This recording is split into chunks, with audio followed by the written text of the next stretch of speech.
ప్రజలని గళం ప్రజాబలం AR5 news కి స్వాగతం. 25 లక్షలు కావాలని బ్లాక్ మెయిల్ చేసి నలుగురి ప్రాణాలు తీసిన రిపోర్టర్లు.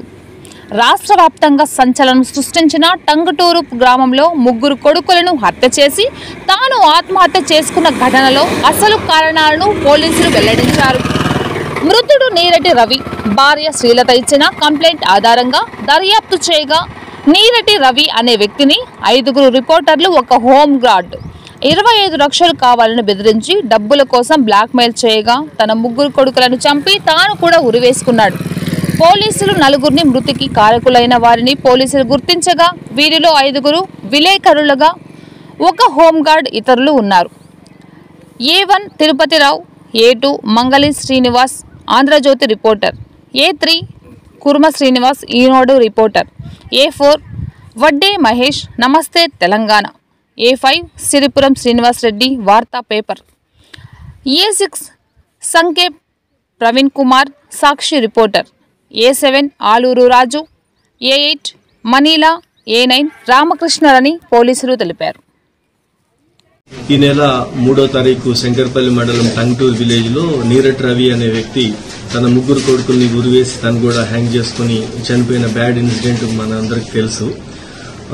ఈ విషయంలో పరిశోధన చేస్తే తర్వాత అతను GSN ఫౌండేషన్ లో కొంత అమౌంట్ ఇన్వెస్ట్మెంట్ గ్రామస్తుల దగ్గర నుంచి ఫ్రెండ్స్ దగ్గర నుంచి తను ఇన్వెస్ట్మెంట్ కలెక్ట్ చేసి GSN ఫౌండేషన్ కట్టాడని, తర్వాత వాళ్ళ దగ్గర నుంచి రిటర్న్ రాకపోయే వరకు ఆర్థిక ఇబ్బందుల్లో ఉండి కొంత గొడవ జరుగుతున్న క్రమంలో కొంతమంది పత్రికా విలేకరులు మా దగ్గర నుంచి ఉన్న ఒక హోంగార్డ్ కూడా ఇతనికి ఈ విషయాన్ని బయట పెడతాము లేకపోతే ఈ అతను బ్లాక్మెయిల్ లాగా చేసి ఒక పరిస్థితి క్రియేట్ అయింది.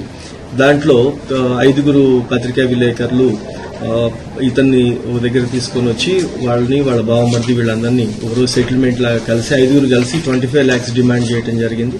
దాంట్లో లాస్ట్ కి 10 lakhs ఒప్పుకొని తప్పని పరిస్థితుల్లో అతను ఆ రోజు భార్య యొక్క పుస్తల తాడు కూడా తాకట్టు పెట్టేసి వాళ్ళకి 2.5 లక్షలు ఇవ్వటం. దాని తర్వాత వెంటనే అతను నెక్స్ట్ కొద్ది రోజుల్లో పిల్లల్ని చనిపోవటం జరిగింది. దీంట్లో అలానే మా దగ్గర ఉన్న హైదరాబాద్ సిటీ పోలీస్ లో హెడ్ క్వార్టర్స్ లో పనిచేసే ఒక హోంగార్డ్ నాగరాజు అనే వ్యక్తి కూడా అతని దగ్గర కొంత ఇన్వెస్ట్ చేసి ఆ ఇన్వెస్ట్ కింద అతను గతంలో కొనుక్కున్న ప్లాట్లను కూడా ఆ కాగితాలు తీసుకుని వెళ్లి వేరే వాళ్ళ దగ్గర మార్టిగేజ్ చేపించి 20 lakhs తీసుకుని అతనికి పూర్తిగా ఆధారాలు లేకుండా జీవనాధారం కోల్పోయేలాగా చేయటం, ఈ అన్ని ఫ్రస్ట్రేషన్ తో అతను ఆ బ్యాడ్ ఇన్సిడెంట్ కి పాల్పడటం, అతను చివరికి ఆత్మహత్య చేసుకోవటము ఇదంతా కూడా ఎస్టాబ్లిష్ అయింది.